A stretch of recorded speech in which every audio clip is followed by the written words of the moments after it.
C'est-à-dire que nous, en tant que parents, on a accès en permanence à Pronote. On peut à n'importe quel moment vérifier les notes, où ils en sont, la note de la journée, le retard de 3 minutes. Ma mère, elle m'a appelé, j'étais dans la cour, elle me dit « Non, mais c'est quoi tes mauvaises notes,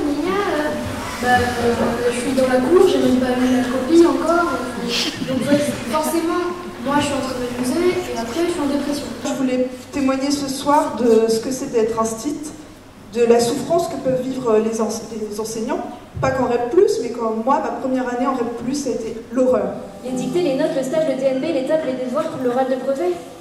Parfois ça nous faisait rire, mais souvent on était dépassés. Et si nous, adultes, ne pouvions pas saisir le sens de tout ça, qu'est-ce que les enfants comprenaient?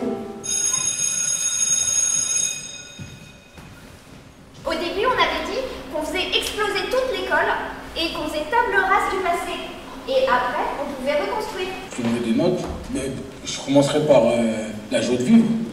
Quelqu'un qui vient et il n'est pas content, mais que ça lui redonne le sourire, il peut y avoir une évolution émotionnelle. Je rêvais d'être reconnu par les rebelles du collège, les poètes, ceux qui jouaient de la musique, ceux qui écoutaient les Beatles, les Rolling Stones et les Sex Pistols. Sur mes carnets scolaires, il était écrit « capable du meilleur comme du pire ». Heureusement, il y avait ce professeur d'histoire.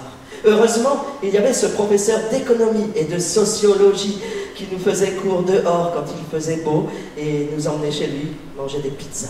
À l'école, je m'ennuyais. C'est surtout en particulier le billard. Je m'éclatais à jouer. Et mon plaisir maintenant, c'est de transmettre mon savoir aux jeunes. Moi, je pourrais pas vous dire que j'ai eu un bon ou un mauvais rapport à l'école parce que j'étais brillante en fait. Et j'ai toujours eu des facilités. Après, je m'ennuyais un peu parfois, mais c'était pas si grave parce que je faisais pas de bruit. Mon truc à moi, c'était d'écrire. Je rêvais d'être écrivain ou poète.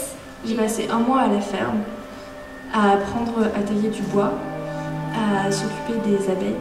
C'était le contact avec la nature, d'être plongée dans la nature, qui m'a fait beaucoup de bien.